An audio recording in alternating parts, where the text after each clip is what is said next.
Mr. DJ Rose, Verteezy, and C's. Welcome you to the No More Black Tears podcast. Black tears that's heaven sent. Barack the first black president. I love my black skin. I love walking in black excellence.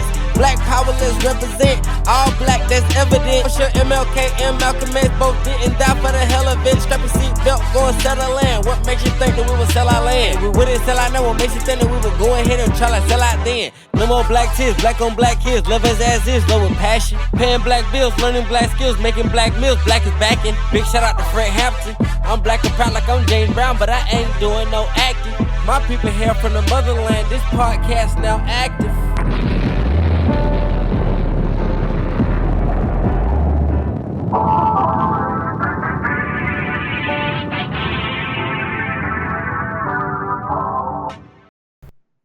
No More Black Tears, we back in the building. No More Black Tears, we back in the building. You know what I'm saying? Make sure y'all go subscribe to our YouTube channel, man. Turn on the notifications, man. Share it with a friend. You know what I'm saying? Every subscription helps us grow. So thank y'all for the support. You know what I'm saying? We're sipping on that Uncle Nearest today. You know what I'm saying? Black-owned business. We're going to have to pay some bills today. And also, man, we do it for the people, man. We do it for our people. Verteezy. What's going on, man? Man, speaking about the people, man, we've had a lot of stories coming up this year about the people, stuff happening in the black community. Unfortunately, we lost another black life this year. Nolan Wells, an 18-year-old kid who was in Mississippi, was at Horn Island, was with a group of friends. There's a lot of disputes about what happened, but he ended up on the island by himself. Like, his friends left without him, and then there was a search party to look for him a day later. Then, like, the second day, his body was discovered.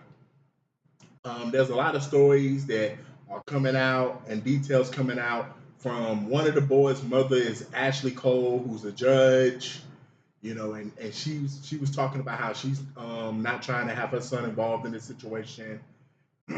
There's apparently footage of the boys arguing before the disappearance.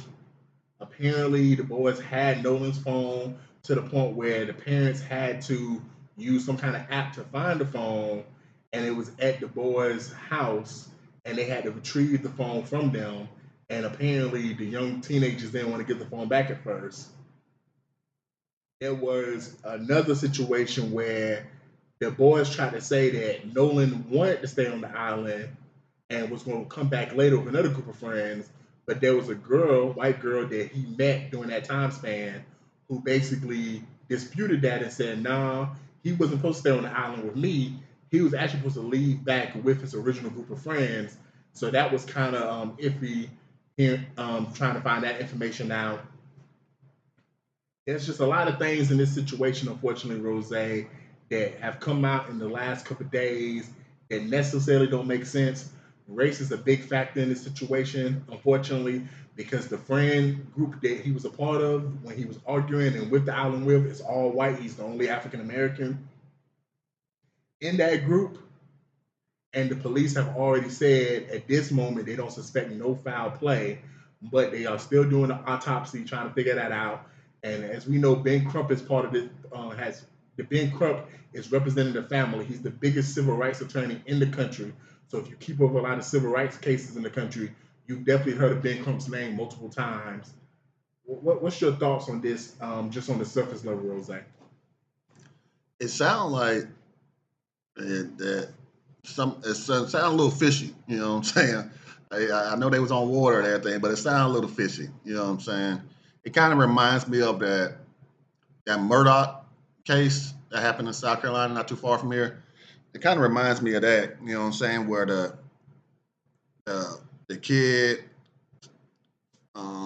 dad was a big time attorney in the city, you know what I'm saying, and they was out there drinking and partying, and he messed around and hit something and knocked one of the girls off, and she ended up dying. But he tried to cover it up and try not to get in trouble, but it came out that it wasn't all adding up. But it kind of reminds me of that, like.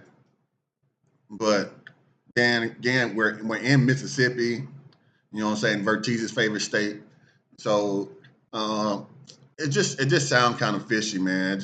And it's also sad too, because like houses like, cause I think the friend group, I think it was maybe like 5 or 6 of them, or was it like 4? It was more than 3 of them. But like, I can't remember how long, how many. I don't know how many people was on the boat, but like, what's going on? Like, it's like that's just, yeah, they was drinking and doing all kind of other stuff. I don't know what if they was in smoking, or I know they was drinking beers and things like that, but it's like something happened. You know what I'm saying? And you can tell like something happened. And they're trying to cover it up. You know what I'm saying? Shout out to Colin Kaepernick. He's going to pay for the for the family to get a second independent, because they already did one autopsy. They go to go get a second one, and Tyler Perry's gonna pay for the funeral. Yeah, So I saw that, man. Shout out to both them brothers. so, but something like I don't know. It just sounds fishy, man. It don't everything ain't adding up. It ain't adding up. So hopefully they can get down to the bottom of it. But boys, like accidents happen. You know what I'm saying? I know that nobody wants to get in any kind of trouble, but if something happened, like man, somebody need to say something because somebody knows what happened. I don't understand how everybody was a lot of people out there and nobody knows what happened. 2026, that's crazy. Nobody knows what happened, but it was multiple boats and everything out there. I don't know. I'm gonna start off with a Langston Hughes poem, a poem that I heard in a movie when I was in high school, and then when I was in a social class in college, I had to study the poem more, and I think it's indicative of what I'm about to say on this exact topic. I too sing America. I am the darker brother. They send me to eat in the kitchen when company comes, but I laugh and I eat well and grow strong. Tomorrow I'll be at the table. When company comes, nobody dare say to me, eat in the kitchen then. Besides, they'll see how beautiful I am and be ashamed. I too am America. I just feel like sometimes we live in America, Rose, where, and I've said this recently, we want to be accepted too much. We're willing to eat, get our food from the back of the kitchen. We're willing to eat at whatever table we're told to eat at. We're willing to do step and fetch, shuck and jive, go along to get along because we don't want to disrupt the powers that be. We want to be close to whiteness, so we seek out white communities. We seek out white women, white men to date, procreate with. We want to have white friends. We want to be able to be cool with our white coworkers, so we make jokes that demean our community. You know, they say jokes that demean our community, and we laugh. There's a lot of things that I've seen on the internet the last couple of years from black people allowing themselves to be slaves for Halloween and allowing their white friends to be slave masters. I just think it's time that we as black people just let our kids know it's okay not to have a whole bunch of white friends. It's okay. It's okay to not be the only the black friend in the friend group. It's okay. Like I just feel like we got to get to a point where we stress to our kids, why do you have white friends, 5 white friends, where are your black friends at? I just feel like we become to the point where we're so accepting in this generation and we're pushing to be so progressive. I just remember growing up, me and MJ was talking about being black. And I was asking about like, would you go in the woods with, your spouse? And if it was like 5 other white couples, and he was like, yeah, if they was friends with his wife or whatever. And I said, cool. And I was adamant that I would not, because I don't have that level of trust for white people to that extent, especially the ones I don't really necessarily know. So then he counter back with, well, what about in Boy Scouts when we was around a whole bunch of white people? And I'm thinking about that now, and I just remember one year we went to Tennessee, and it was probably 1,000, maybe hundreds of kids there. And do you know who we gravitated to out of all the kids that was there, Rose? it was some black kids from another troop. Think about that. Out of all the hundreds, maybe 1,000 kids that was there, it was not, but maybe one of the black troop. Then it was another troop that had 1 or 2 black boys. Out of all, it was probably 50 troops there, maybe, if not more. And the kids that me and my brothers gravitated to was the black ones. It's okay to want to be around your own people. It's a level of comfortability and security you have being around your own people. As far as this situation, man, there's a lot of questions that come up. You got kids around you got kids a little bit older than him. How often do your kids leave the house without their phone? How often do your kids leave their campus dorm without their phone? How often do your kids let their phone die? How often do your kids go out of town without their phone? How often have you talked to your kids and they just don't have their phone like that? That was an argument a lot of people was making this generation because a lot of people your age have kids his age. And they've been on our line saying, yo, my son and his friends don't go nowhere without their phone. There was a woman who told a story about, yo, there was some teenagers going to take some train to go 45 minutes somewhere. I was the only black person there. They asked me, did I have a charger? Because they didn't want their phones to die. I gave them my portable charger. They were so grateful. I work in a profession where I have an age gap in my job, where there's people that's in their 60s and there's people that's 18 and 19. And the young people always have an issue of having to leave their phones in their car at the job. The older people don't have that issue. So that right there to me is kind of already doesn't make sense. I'm going to tell you, Rose, I'm going to stay back on this island. But you can have my phone. That don't make sense. That don't make sense. That don't make sense at all. I don't care how you try to chop it, how you try to slice it. We get into our argument beforehand. One of your moms is a judge. Now, I'm not going to say that don't make sense. I'm going to say that's suspicious. Because a lot of times in America, we just talked about the Carmelo Anthony trial where the father of Austin Metcalf is friends with the prosecutor and the judge of that trial. I bring that up because a lot of times when we have situations like this, Rose, it's about who you know. How can I feel certain as a black man in America that there's going to be law enforcement, lawyers, and prosecutors that's going to do their due diligence to make sure Nolan Wells and his family gets justice when the mom is a prominent judge in that community? When you got attorneys, they have to think about their career for the next 20 years. And if I prosecute this case, I might have to go over in front of this judge. Or I might have just a relationship with this judge.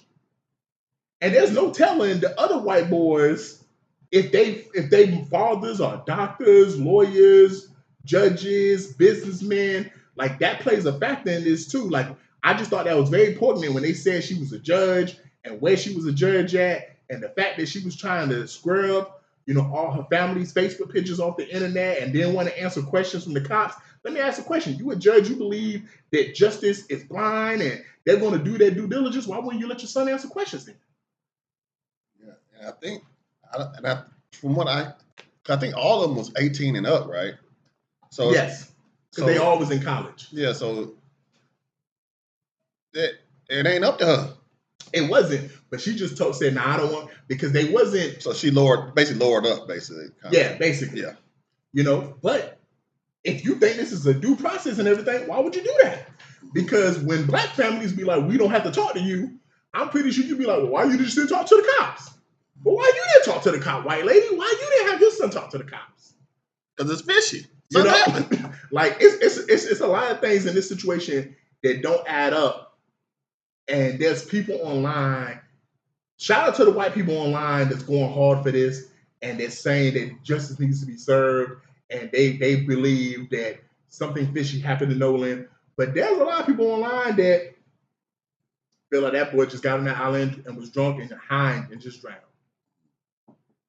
And this is a boy that was on the academic honor roll in high school, had a scholarship at a community college, was playing football, wasn't known to be a partier like that, wasn't known to get in trouble. I feel very adamant that I have to say this, Rose, because a lot of times when stuff like this happens, it's not said on the news outlets all the positive stuff that black kids are doing when something like this happens.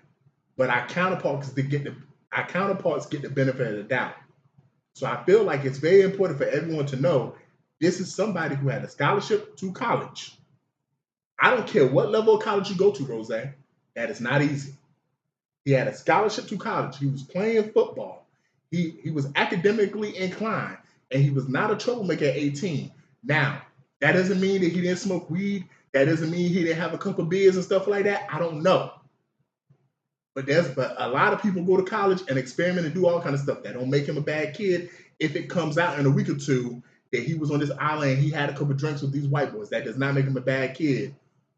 But I do hope that they do look more into this and continue to look into this, and we don't get a situation where this gets swept under the rug as he was just drunk or high and he just went into the ocean and just drowned and his body just appeared back on surface and there was nothing fishy, because all the details that we have so far are that of something just being there was some type of foul play.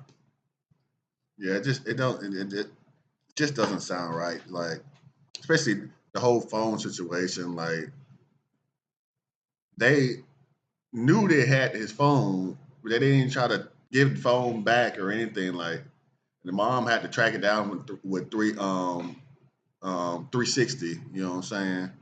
And I want to say that she saw, like, I guess on 360 you can go back and look at the phone's whereabouts, and they said it was traveling all over the place after he was supposed to be back home.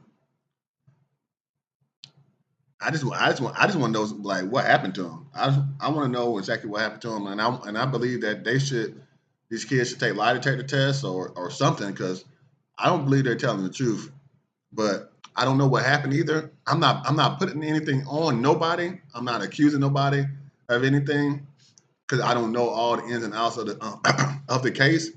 But they know something, and somebody needs to start talking. I want to also add that when we have missing black children in this country, because he was missing for a couple of days before his body was found and declared deceased, the same resources are not given and the same narratives are not told. When a black kid goes missing, it's said where they probably ran off somewhere, they probably with some friends, like there's excuses of them not being kidnapped and no foul play.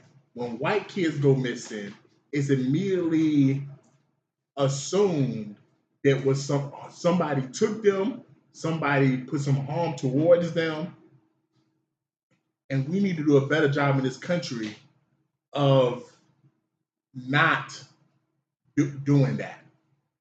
As well as the reports are, he met a white girl on this trip. He developed a little relationship with her. And I know me and MJ was talking. I was saying, not all white people are racist. It's different levels of racism, Rose. People think it's just the level of racism. I just hate all niggas. Nah, there's the levels of racism. You and me could have white coworkers, and you get a white coworker, you just don't want to be underneath black people. They just feel like, you know what, I have no problem with a black person that's doing worse than me or the same as me, but I don't feel like a black person should be doing better than me. There's the racism of, I have no problem with black people, but I don't want them dating my daughters or my sisters or my cousins or other white people that I find attractive. This is a situation, and then you got some teenage boys. It's a white girl that Nolan talks. Maybe one of the boys in the group wanted to holler at the white girl, but the white girl was not feeling them. The white girl was like, no, I'm feeling Nolan because he got a better talk game. Or something as simple as she could have said, and I see this online a lot, when white women post, I only talk to black people. A lot of white people get in the comment section and start saying they can have you. You a nigga lover, you a monkey lover, and all this other stuff. And this be real life on the internet and stuff. On Bill Nye the Science Guy's internet, white people be doing that. And these white girls be stitching the comments saying this kind of stuff that be happening when white women profess their love for black men. And that's another part of this when I'm saying our kids need to be careful having white friends. Because if you a parent and you allow your kids to have white friends and you ain't sitting down with these friends and having conversations and you ain't teaching your kids to have conversations with some white people, because me and MJH had a conversation, I was like, yo, my white homeboy TJ, we have a lot of real conversations. And it was a lot of conversations that had to be had before he really could get in my circle of trust, where I felt like he was an actual friend and more than an associate. And I don't know if a lot of black people have real conversations with white people before they decide to just give them that moniker of friend. Y'all might like the same sports. Y'all might like the same foods. Y'all might like the same music. But how do they view shit politically? How do they view shit from a racial standpoint? How do they view the civil rights movement? How do they view stuff that goes on in America? Because there's a lot of examples of stuff that happened. If you ever seen a movie like The Hate You Give, where the main character Star had a white homegirl that was her best friend in the movie. That was her best friend in the movie. And then there was a situation where a cop killed a black boy, and the white girl said, yeah, but he should have just complied with the cop and not resisted and did this. And she was in the car with the black boy. And she tried to explain, that didn't happen, where the cop wouldn't just shoot somebody for no reason, Well, what if that would have been me? And then her words was, but Star, you're different. If you got a white friend that says some shit like that to you, they're not a friend. They're not a friend. If your white friend has ever said that to you, they're not a friend. Because if they try to separate you from the other people on your race, they cannot. If you love being black and you proud of being black, they cannot legitimately be your friend. And there's just a lot of things that we don't talk about when it comes to stuff like this. But as we've seen with the Carmelo Anthony situation and a lot of situations that happened the last year or two, we as black people have got to stop being so comfortable around white people. And sometimes y'all niggas ain't comfortable around white people. Y'all just put a mask up because y'all want to be near white, approximate yourself near whiteness. And that's something that we got to do. In Nolan's case, he's 18 years old. So he's too young to even really grasp and understand what I'm saying, rest in peace. But his parents, I just feel like it's important, man, to just, Indians and Asians, they don't do some of the stuff that niggas do. That's all I really want to say. Like, they don't just allow their friends to just have friends of other races and not have conversations with them and make sure that those are good people and they come from good people. Because I think it's important, if you're going to let your kids have white friends, have them talk to their parents. Because if your kid is friends with a white person and you find out, Rose, that those parents are racist, how can you be comfortable with your kid continue to be friends with that person? Because I just remember with my last start, watching the show called Static Shock, which was one of my favorite shows growing up. And if you remember in Static Shock, his best friend was white, a boy named Richie. There was an episode where Static kept begging Richie to spend the night in his house, and Richie didn't want to spend the night, even though Richie had spent the night at Static's house plenty of times. He finally spends the night, and we find out why. The mom is amazing. The dad comes home, starts talking about black people this, black people that, sees Virgil, starts calling him hip-hop, and saying a whole bunch of derogatory stuff. And it's embarrassing. And we find out, oh, this nigga don't like niggas. And it wasn't no shit like the show was trying to, confuse you. No, it was clear he don't like niggas. As the show went on, he did not like niggas. It wasn't to the end when Static saved him with the help of Static's dad, where he was like, you know what, man, maybe I need to change my perspective. And the dad had to tell him, you got a great kid, but if you keep going the path you're going, you're not going to get to know your kid because of your views on black people. That's not always the case. Because a lot of times, if your parents feel this way, eventually them attitudes will rub on you. And there was people who said after the Austin Metcalf trial, that there was stuff that was covered up. Like, apparently the Metcalf brothers did a lot of racial shit in that community. Well, we just saw the live with the dad. After seeing the live with the dad, can I say I'm shocked? No. So I'm just saying, man, it's important that as older black people, we just be mindful of this stuff because I cannot expect teenagers and kids to think about this kind of stuff because they don't. They're just thinking about being friends with people that have the same likes and dislikes as them. It's up to adults to be adults and understand you when you're raising a kid, you're not just raising a kid. You're raising a black kid in America. They learn it from somewhere. They learn it from somewhere. It's not you know how people say you're gay at birth and things like that, and then nature versus nurture and that sort of thing. That we always go have this conversation like, oh no, I always knew I was this, or I was born this way. But you know what I'm saying? Lots of times you learn it from somewhere. Yeah, man. Because if you never seen it. Like Zaya Wade, she learned it from her daddy. She learned it from her daddy. Daddy said, I used to put on girl clothes all the time. I want to be just like my sisters. Yep. I'm like, okay. Say less then. now we know why your son is your daughter now. Shout out to you, Dwayne Wade. I ain't mad at you. Hey, you know? Man. Zaya is turning into a real bad bitch if y'all seen her lately. All righty then. I'm just saying. Hey, man, so man, in the black community, man, we've shed a lot of tears this past year, man. Moving on to TNT. Tears or no tears. I don't mind. So it's been so hot this summer, Rose. So hot. There was this story of a man getting arrested for doing drive-by water shootings. I heard that correctly. He'd been in the car, pulling up on people, pulling out a water gun, and just spraying people. And the cops arrested him for being a nuisance and a disturbance. Tears of laughter. That man should have got a medal. Now, unless that water was hot water. But if it was cold water or even just room temperature water, he should have got a medal. Because I ain't gonna lie, as hot as it's been this summer, if I'm walking and a nigga was to hit me with some water, man, I'll probably be happy, bro. As long as I know it's clean water and you ain't do nothing fishy to it. But I just thought that was just funny. Man, and it was funny that I seen that because I did this when I was in college. Me and my homeboy, we did this a couple of times. Like we go on campus and ride around. We slow down on people walking on the sidewalk and spray them with water guns. I never seen nobody else do it, but we were just having fun. Now, yeah, we was trying to wet people up. Yeah, but it was fun to us. You know what I'm saying? I don't know if they got mad, but I'm pretty sure if somebody rolled up on me and hit me with a water gun, I probably would be kind of upset. Because I ain't starting to be in a water gun fight. I'm just out here. I'm just trying to get somewhere. And now I had a good shirt on. Wet me up. Shot me in the face. Now I might be kind of pedo, but I did this and I didn't know it was.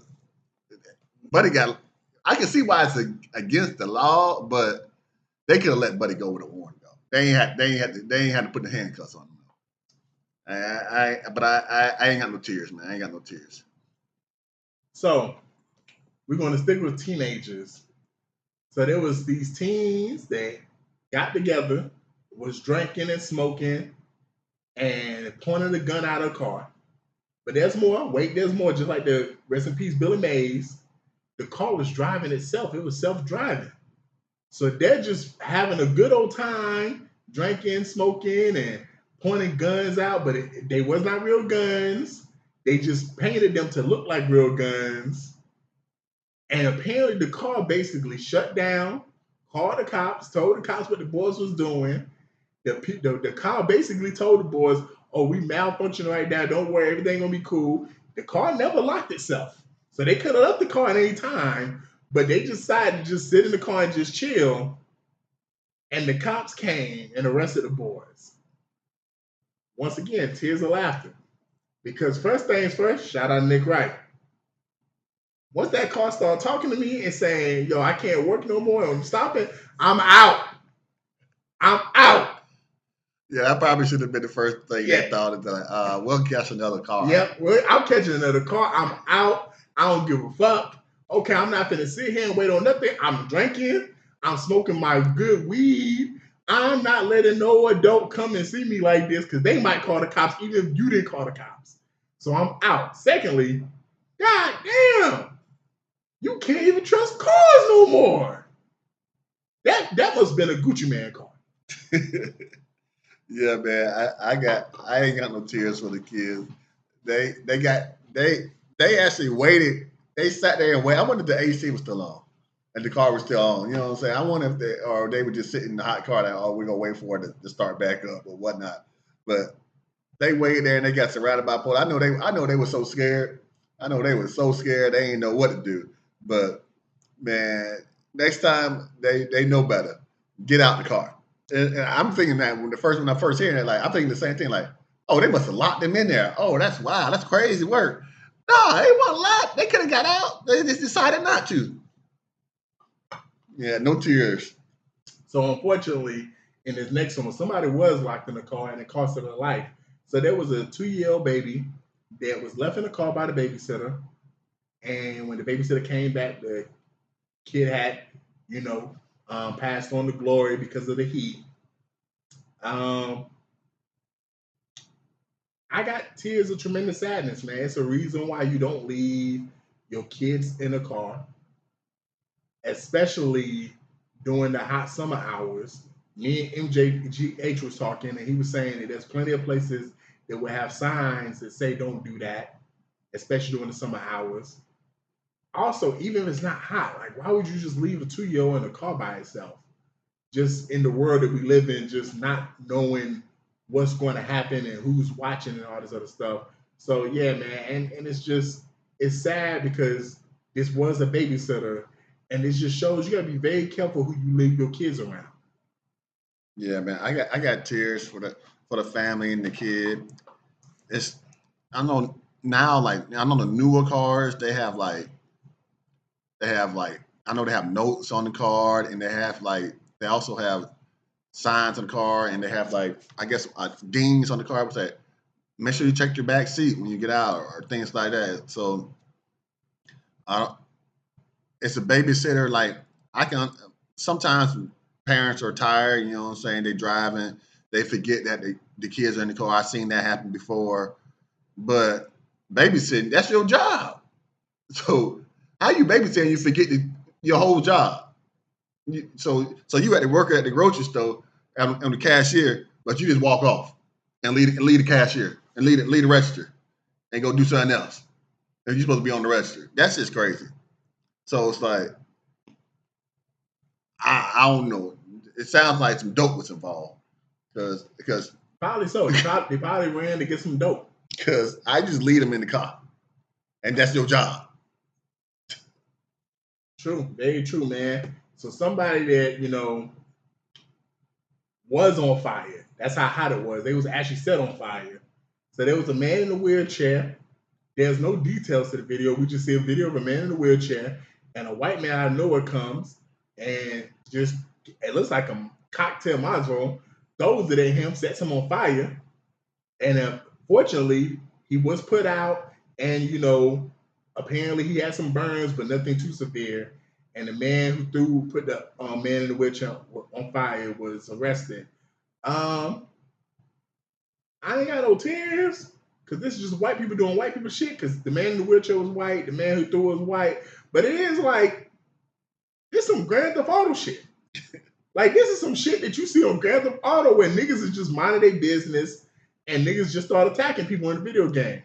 Especially if you've ever played the online version of Grand Theft Auto, where like I tried to play the online version of Grand Theft Auto back in the day, when you playing with other people and you could just do your mind your business. You could just drive, do missions and shit, just live your life, and other people can do the same thing. But you always get some people that they just want to fuck with you. Like you be chilling, somebody come and start punching you, or somebody just start shooting. And I'll never forget. I'm walking, somebody come walk in front of me, start punching me. I punch the nigga. I try to get away. Out of nowhere, I see the nigga pull out a rocket launcher, and before I can react, I'm dead. Nah, that's messed up. Yeah, I think that guy that did it, he got to be a mental health patient because he did it right in front of the police. Like the police was just there. The police was there. Like when it happened, like the police saw everything happen. It was like you were smart enough to make the cocktail, but you weren't smart enough to look around and see if you saw any police. Boy, man, I ain't got no tears though. But in the wheelchair, man, you gotta be quicker than that. You gotta be quicker than that. You can't be riding around in the street like that, man. You gotta be quicker than that, man. How quick can you be in a wheelchair? Not quick at all. That's why you need to stay your butt home. You don't need to be out there. You can't be out there by yourself. You got caught lacking. Hey, man. So, I don't know. Maybe someone told the dude and put a hit on the man in the wheelchair. And that's why he did it. But talking about hits. So, there was this man who put a hit out on his mother. His mother, Rose. And so, you think of a hit. Okay, cool, man. How did he try to kill his mom? Well, apparently, he sent someone to give his mom a package of crack. But I guess she was a veteran in the game because the crack didn't take her out. Mm. So then he had to try to kill her the old-fashioned way. I can't remember if it was stabbing or shooting her, but that's what he did, and he got arrested, and he basically admitted to everything. I should not, but I have tears of laughter because, bruh, you might not have seen this movie because it was popular, I think, in the 90s, and it had Danny DeVito, and I can't remember the other actor, but it was two popular actors at the time. It was called Throw Mama Off a Train. Mm-hmm. And if you remember the concept of the movie, one person wanted, I think, a fiance or someone killed, and the other dude wanted his mama killed. Mm-hmm. And they basically came up with the plan of, you kill my mama for me, and I kill this person. And the dude thought he was joking, but the dude really killed the other person and said, well, now you gotta kill my mama.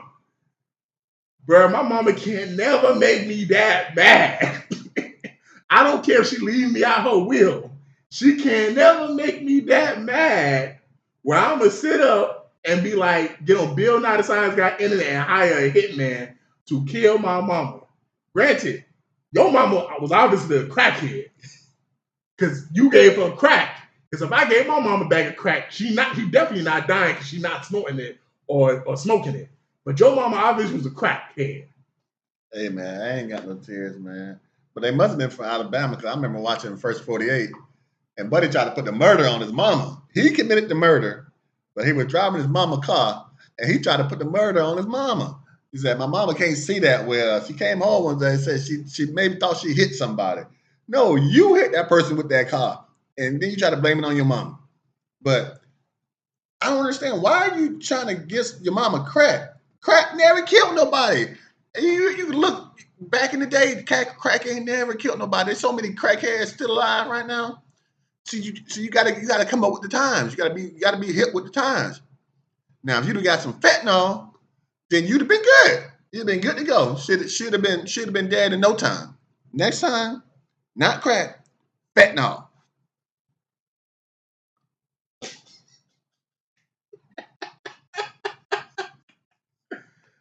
Oh man, I don't know what's wrong with these crackheads or fentanyl heads. I don't know what's wrong with these hoes. What's wrong with them? So, there was a man who got on Bill Nye the Science Guy internet. And he went through his wife's phone. And he basically saw that somebody was texting his wife and calling his wife. So, he decided to call the dude and say, hey man, who is you? On live. On live. And the dude basically, tried to ignore him the first couple times. Hung up, tried to say, I don't know your wife. I don't know who that is. And eventually got to the point, the nigga said, fuck it. Yeah, man, if you was doing your job, she wouldn't have to hit me up. And that nigga went from talking all hard and mad to the nigga started crying and started begging and pleading with him. Man, just please leave my wife alone. He went from, man, I'm about to pull up on you to, man, mister, can you just please leave my wife alone? What's wrong with these hoes? Yeah, I don't know what was wrong with him because he was ready. He crashed out. He literally crashed out. He crashed out hard, then he crashed out like a hoe. And he's on live, and I'm like, and then the wife or his wife was giving the other guy money or something, and I'm like. He's like, why you hit my wife up to tell me I'll pay my phone bill, help you with your phone bill or something? Like, she got to be the most average person in the world because she messed with a couple bums. Because how in the world you helping him pay his phone bill and you talking to him, your husband's straight home, going through your phone, and like, And he on live, and people in the comments clowning. And like, I think Buddy really thought he was about to get some straightening. He said, I'm gonna go on live, I'm about to get some straightening. And then it didn't go the way he wanted. But now he's I know he probably super famous now. I'm wondering if she's still with him though.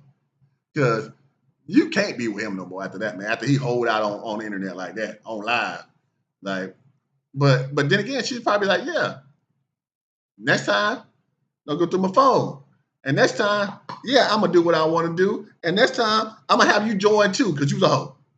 Now go over there and get that boy a hand job while I'm over here getting myself one. Let me watch. They gonna have a threesome. Oh my God. Man, first things first, shout out Nick Wright. In the video, it's just so funny to watch him go from being ready to whip the nigga ass to just crying and pleading. Man, please just leave my wife alone, man. I love my wife. Please just leave. I don't know what I'm gonna do. Please. Like he went, I don't know what I'm gonna do. I'm gonna come over there, I'm gonna see you, man. I'm gonna put these paws to you. And it was hard to watch too. It was hard to watch because it was long too. Like, it was a long process. It wasn't like no 30 seconds. This was a couple minutes of watching him slowly go from whooping nigga ass university to bag a bitch university.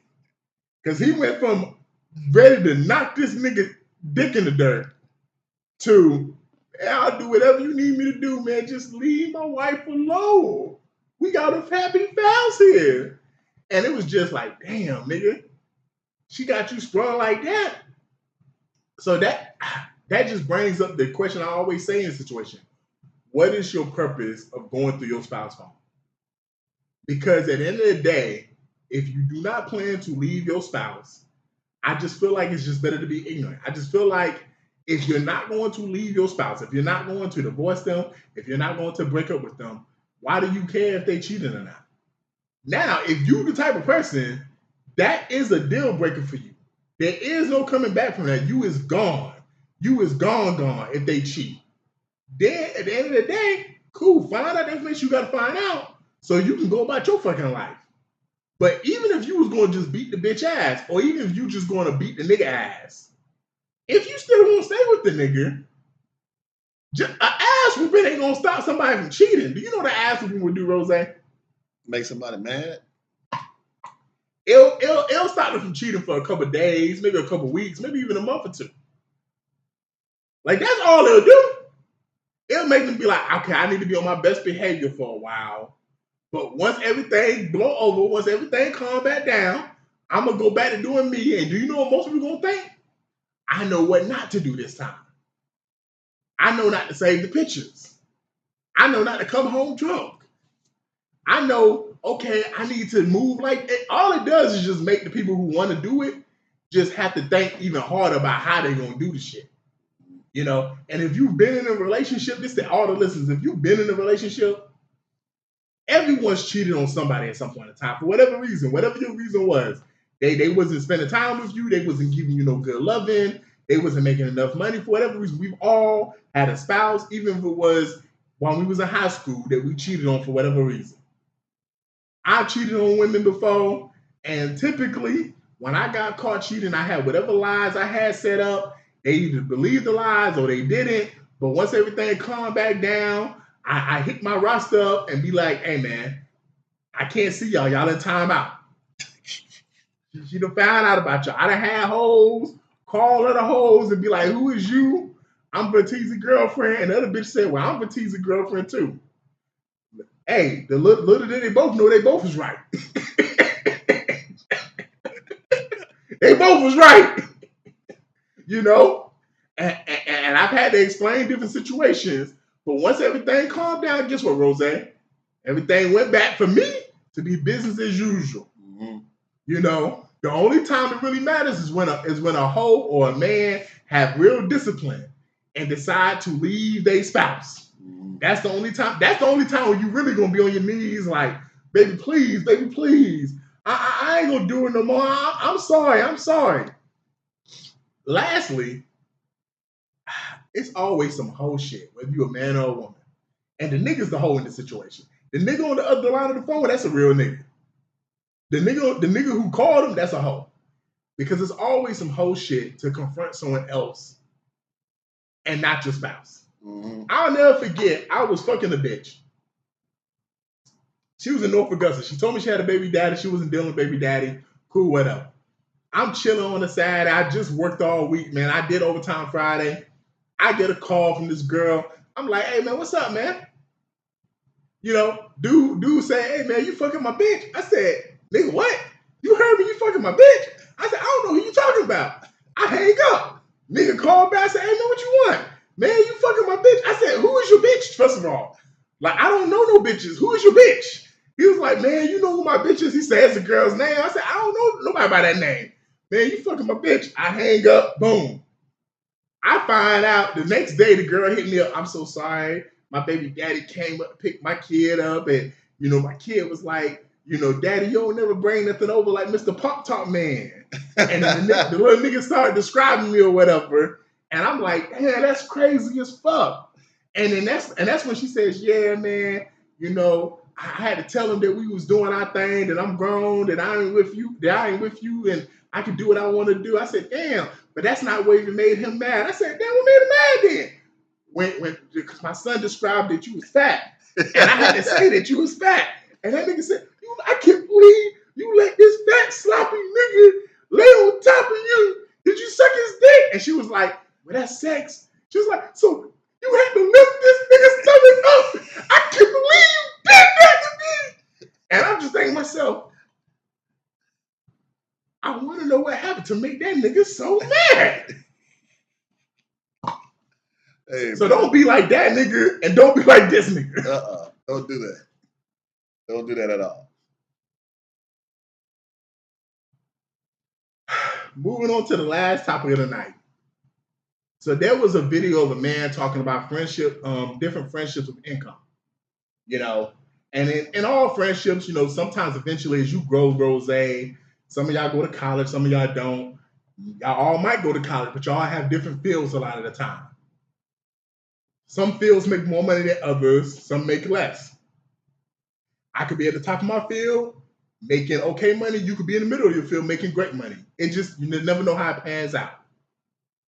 But they was talking about the fact that when you have friendships with different incomes, it never plays a factor in y'all friendship 99% of the time, except for when it's time to really plan trips and stuff.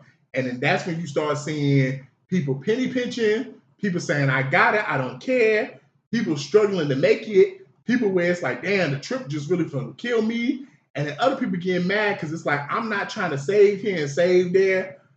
What is your thoughts on having friends with different incomes in life? I don't see nothing wrong with it. And it's like, he was like, yeah, it all comes down to when you're trying to take a trip. But just because y'all taking a trip don't mean everybody got to go. It's like, I understand some people like want everybody to go, but if the richest person want everybody to go, then maybe they should do like they do on the Housewives and they fund the whole trip. You know what I'm saying? Like, oh yeah, I plan this trip. Yeah, everybody's coming. It's already paid for. Da da da da da. But if you can't do it like that, you can't get mad if somebody ain't gonna go. But ain't nothing wrong with that. And the thing about it's like, and I understand where he was coming. I don't know what was going on with him. Because he seemed kind of like, I don't know, but in the video, but that's just normal stuff. That's not even like, even if they don't come to trips or anything, like going out to eat to certain places. It's like some people don't eat certain things, so they might not want to go to the certain place, or and vice versa. But you can't let nobody else stop your fun. You know what I'm saying? Like if you want to go to Africa for your 40th birthday and you wanted your friends to come with you, you know what I'm saying? And but they couldn't afford to go. That shouldn't cause a real issue to me. Like, but I want all my friends to be there. Well, maybe you probably should have picked a better place where everybody could go if you want everybody to be there. You know what I'm saying? That's my take on it. It's like, but I don't see anything wrong with it. It's going to happen in life. In life, everybody's not going to stay on the same plane. Everybody's not going to stay on the same stage. People are going to go different places and go to different areas and come up. Some people might come up off of death. Some people might come up off the lottery. Some people might just come up off of going to school or going into the military, or it could be anything. people come up in different ways. So I don't see nothing wrong with it. You know what I'm saying? You should be happy that your friends are in different tax brackets. You know what I'm saying? It should inspire you to maybe want to do more, or if you're satisfied with what you're doing, that's fine too. You know what I'm saying? But I don't have any issues with it. Yeah, man. I feel like I've taken trips with my friends multiple times, and I say once we start taking trips, me and my friends have pretty much always had different incomes. I've had government jobs, and they've had company type jobs where they've made more money. I've had jobs where I was making 29 a year, 37 a year, all the way up to 50 a year, basically. And I've had friends that was making 70 a year, 80 a year. I got a friend right now who makes 175 a year. And it has never really affected our ability to do stuff as a group. Of course, some people are gonna penny pinch, man, but man, sometimes that's not even about how much money you're making. Sometimes that's about how you're living. Because sometimes the penny pinching comes down to, like, I got a friend who he probably making the same amount of money I'm making, even when he was doing his thing. And he'll spend an ass of money on man, I remember he spent $200 on a haircut before. But if I say, look, yo, let's chill with some hoes, they want a bottle, they want us to get a hotel room, the bottle gonna be this much, the hotel room this much, we're gonna spend about 120. Man, nigga, 120, nigga, just to chill with some hoes? They gonna give us some pussy? Nigga, I don't know, nigga, but we're gonna be in the proximity of the hole. So, nigga, you can't get the pussy unless you're in the proximity of the pussy. That's simple mathematics to Bertizzi. Mathematics 101 to get pussy. But I guess he missed that day of class. So, he didn't want to do that, for example. I got another friend. He cool, like Rose, for example. Rose cool spending money chilling in his backyard. Man, what you doing today? Let's go spend money. Let's go to Walmart. Let's get some burgers. Let's get some dogs and some wings. Let's get a bottle. Let's get some beer. Let's go get some cigars. And we might spend $200 to just chill. Some niggas ain't trying to do that, Rose. Yeah. Some niggas we be like, yo, man, let's all get together and do this.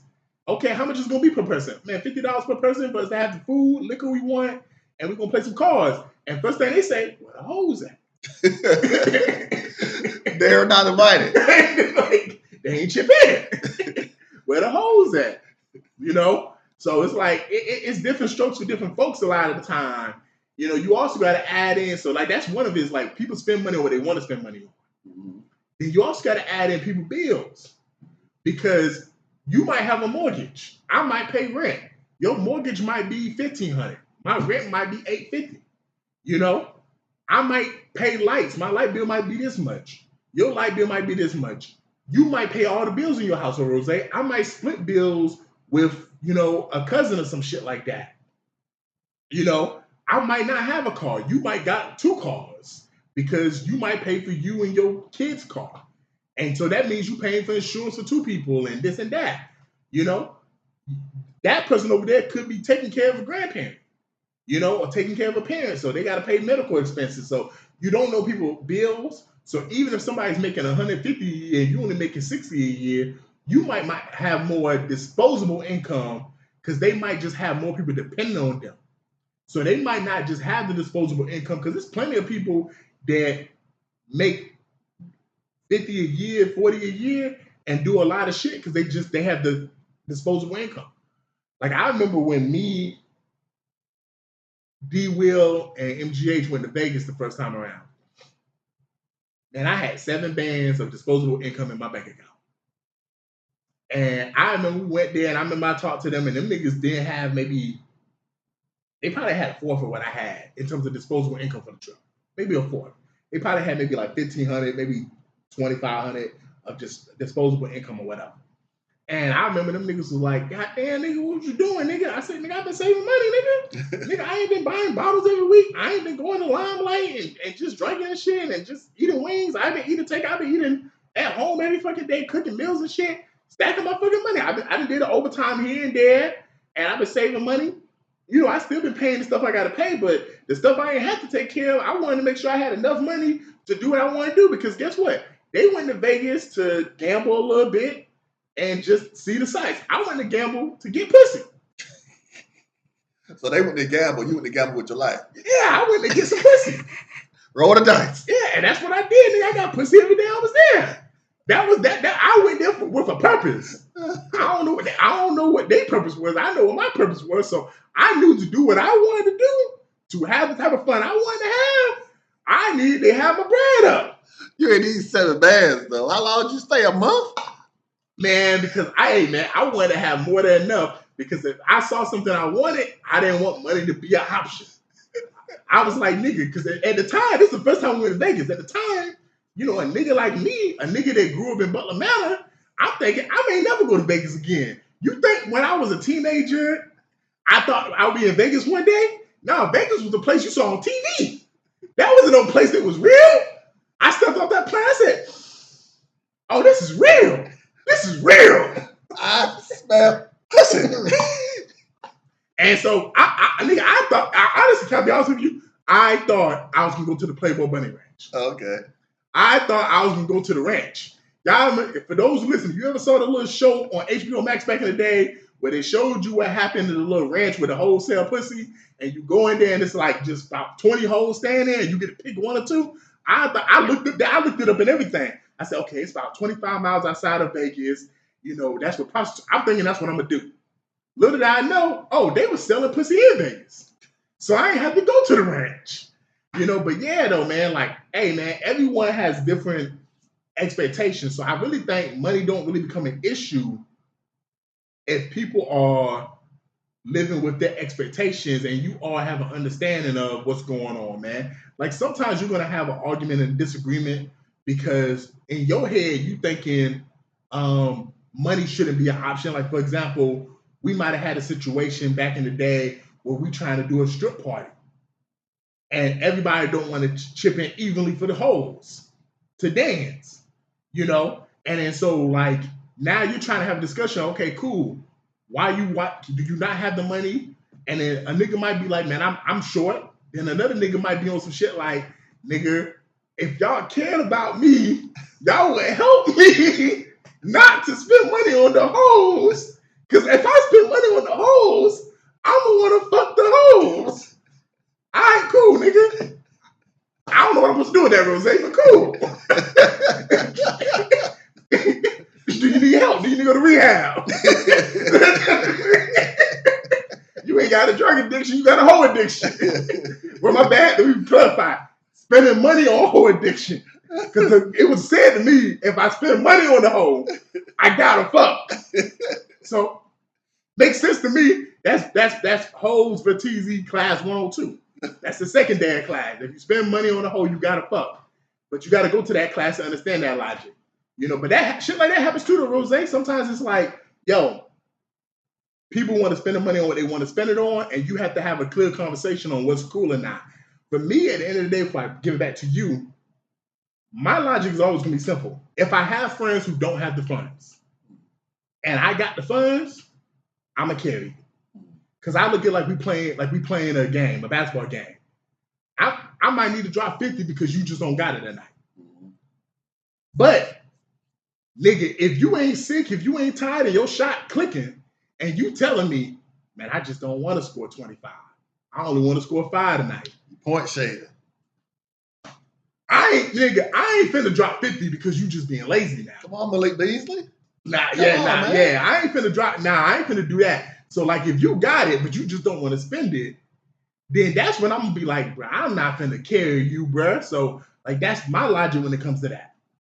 Yeah, and it all makes sense because if y'all are truly friends, then it should be some kind of understanding should be able to be had. You know what I'm saying? And like, it's okay. It's okay. It's okay to go places by yourself. You know what I'm saying? It's not against the law. If you want to go visit a place and your friend can't afford it and you can't afford to pay for it, pay it for them, it's okay to go by yourself. You know what I'm saying? It's not going. You're not going to hurt nobody's feelings if you go by yourself. But now if you got it to chip in, then yeah. I remember I had friends and that used to that was want to go places and be like, oh no, I ain't got it. You know what I'm saying? So no, I ain't gonna go, man. But you have fun. They be like, no, I really want you to be there. So I'm just gonna pay because I want you to be there. I'm like, oh, okay, if you go pay for everything and I just gotta feed myself, then yeah, I'll come, but I ain't got to go. But if you really want me there and you go pay for everything and I just gotta feed myself, sure, I can do that. Yes, I can do that. But other than that, you know what I'm saying? If you ain't doing it like that, it's okay to be by yourself sometimes. You know what I'm saying? Sometimes I like to be by myself. You know what I'm saying? I sometimes I get the drunkest by myself. That might be a bad thing. But nah, but it's okay to be by yourself. It's okay to do your own thing. But life does go on. You know what I'm saying? It'll be other times where you could do certain things with certain people. You know what I'm saying? That's my take on it. I think another aspect of this conversation is financial literacy, people's ability to spend and save. I hinted on it earlier. Like sometimes you can have situations where people make more money, but with more money comes more problems. And you know, the great philosophy Biggie Smalls said, because you have people like you and me, Rose. If you gave us 200,000, we probably would live basically the same way we do now, except for I probably pay for more pussy. But we wouldn't be trying to do a whole bunch of extravagant shit probably. Mm-hmm. Now you different because you know you got a wife, so your wife is a woman. She likes extravagant shit, so she might pressure you to do certain shit more, like take certain trips. But you wouldn't see me on Paris, like on the island of Paris or whatever, sipping margaritas or whatever. I'd be doing shit I want to do, which is shit I want to do don't really cost money. Mm-hmm. But I got a homegirl and I got a homeboy who they like nice shit. Mm-hmm. So I've seen them make $30,000 a year, struggle on that.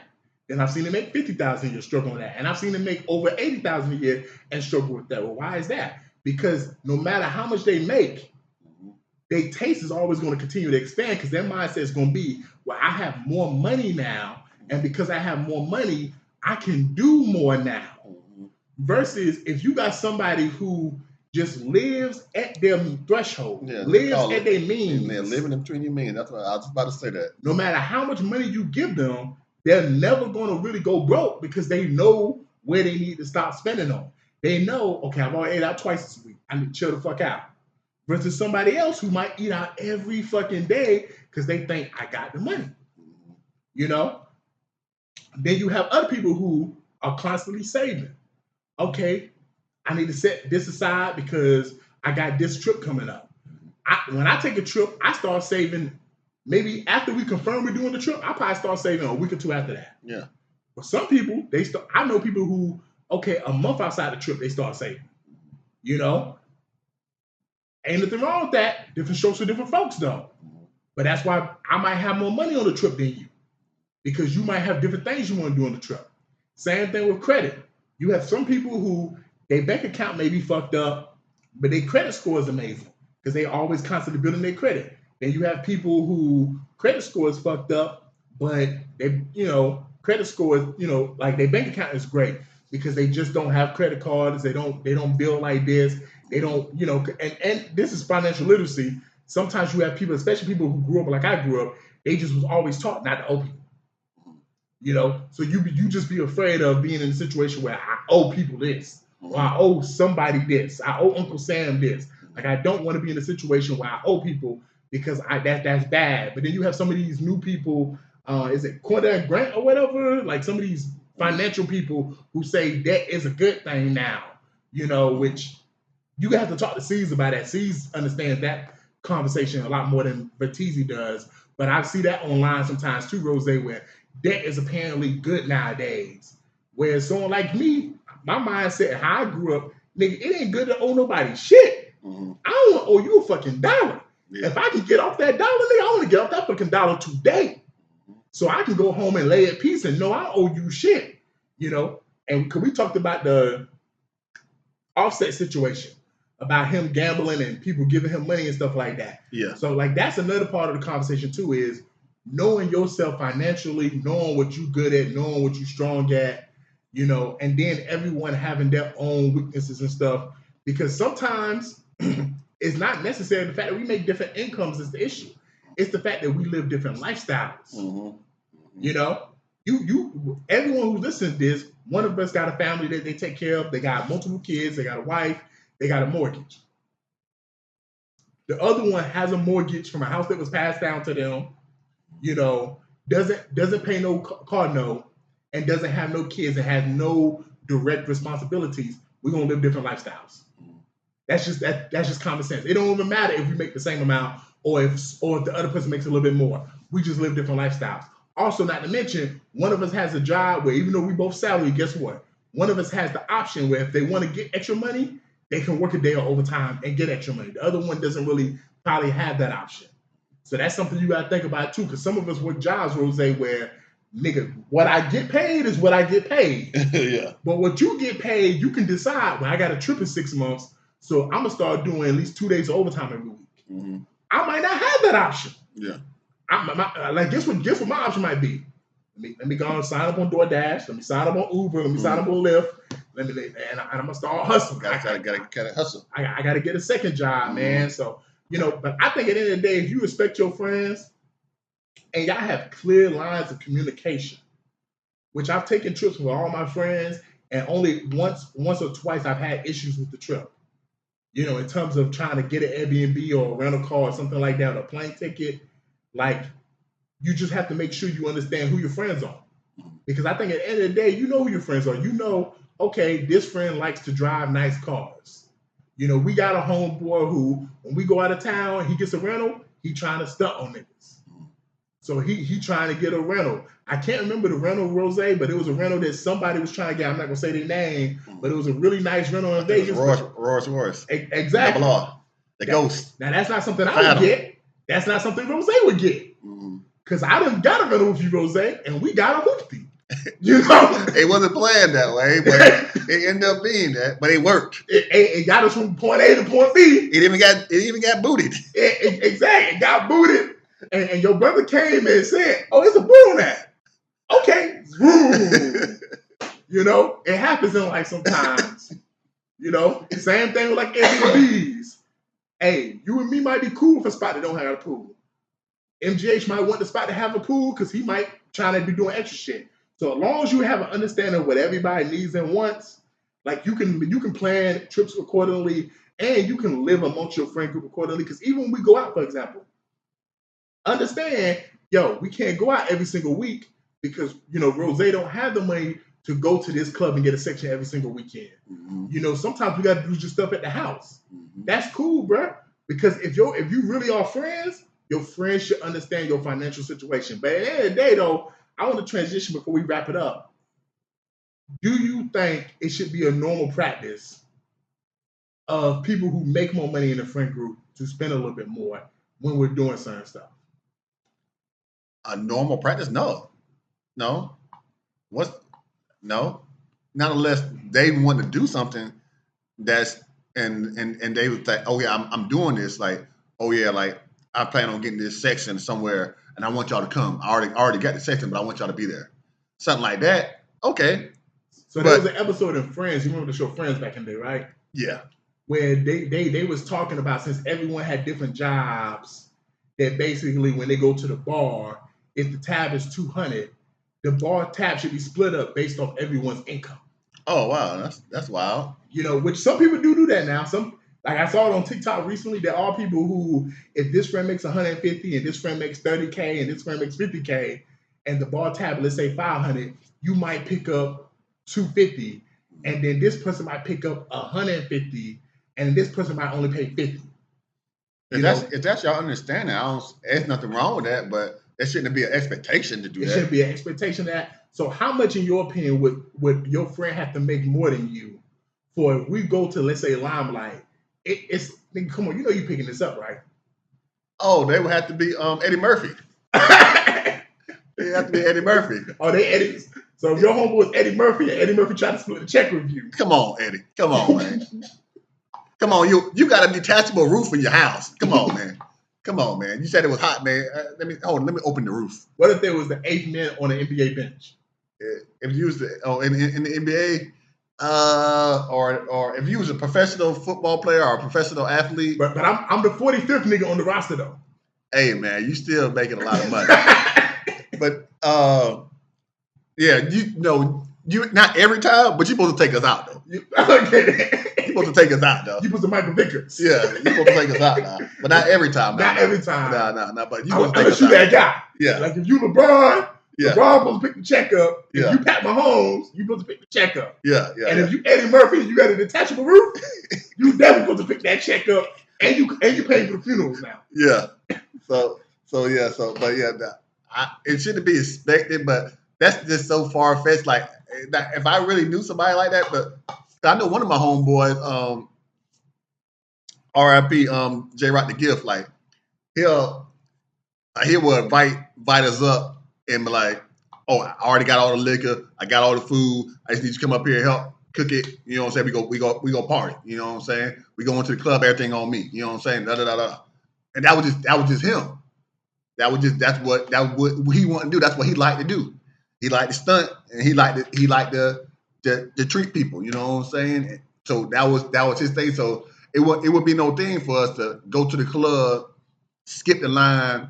He'll pay the bouncer $100 and get us all in, and then buy all the drinks all night. You know what I'm saying? Because he had it, and that's what he just like do. And then it wouldn't be no thing like, shoot, man, here go $200, put it in your pocket.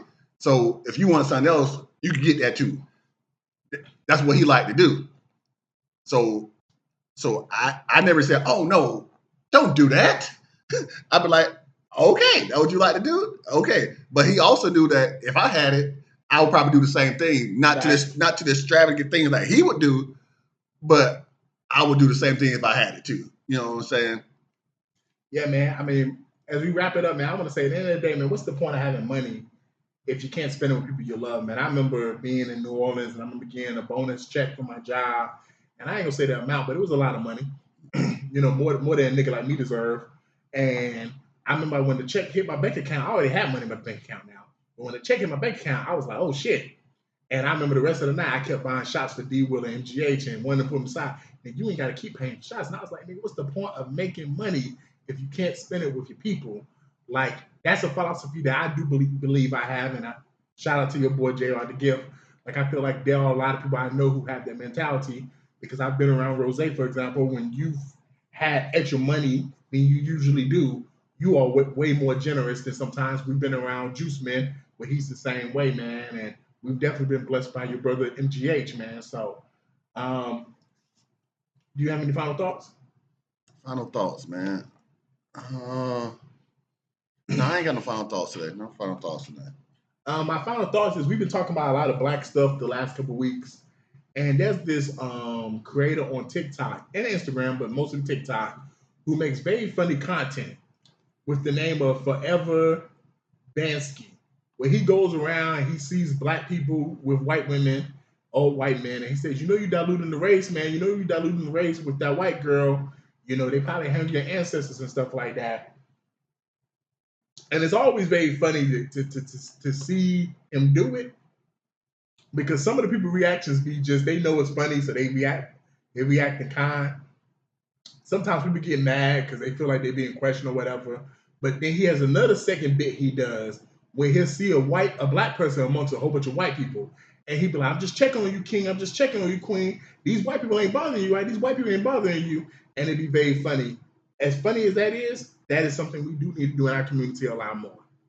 If you see black people out and they're alone, there's nothing wrong with, you ain't got to do it the way he's doing it. It could just be something as simple as, hey, what's up, bro? How you doing? What's up, black queen? How you doing?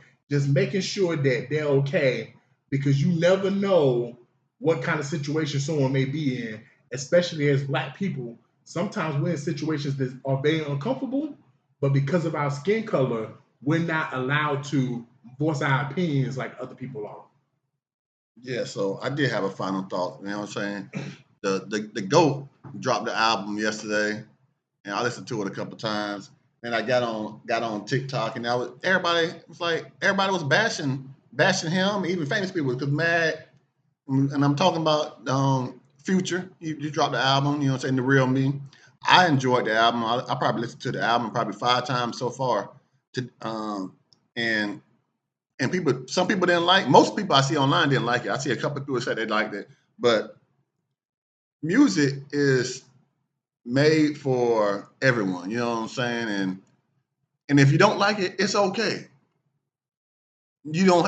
I just don't understand the fact of the going online saying getting people trying not to listen to it. So, like when Drake dropped his album, people was doing all kind of things with Drake, and when Kendrick dropped his, everybody was doing this. When J. Cole dropped his, you know what I'm saying? That's another album. YG got an album out. They said his album was probably one of the best that came out this year. I haven't listened to it yet, but I plan on listening to it. But just give it a try. You know what I'm saying? But shout out to Future, man. I love the album, man. Next time, man, make sure you shout out No More Black Tears. In the words of Abby and Rakim, peace. Yes, man. Y'all catch us in traffic, man. And I'm back quiet. Mr. DJ Rose, Verkeezy, and C's, welcome you to the No More Black Tears podcast. Black tears that's heaven sent. Barack the first black president. I love my black skin. I love walking in black excellence. Black power, let's represent. All black, that's evident. I'm sure MLK and Malcolm X both didn't die for the hell of it. Strap a seatbelt, go and settle land. What makes you think that we would sell our land? We wouldn't sell out now. What makes you think that we would go ahead and try to sell out then? No more black tears, black on black kids. Love us as is, love with passion. Paying black bills, learning black skills, making black meals. Black is backing. Big shout out to Fred Hampton. I'm black and proud like I'm James Brown, but I ain't doing no acting. My people here from the motherland. This podcast now active.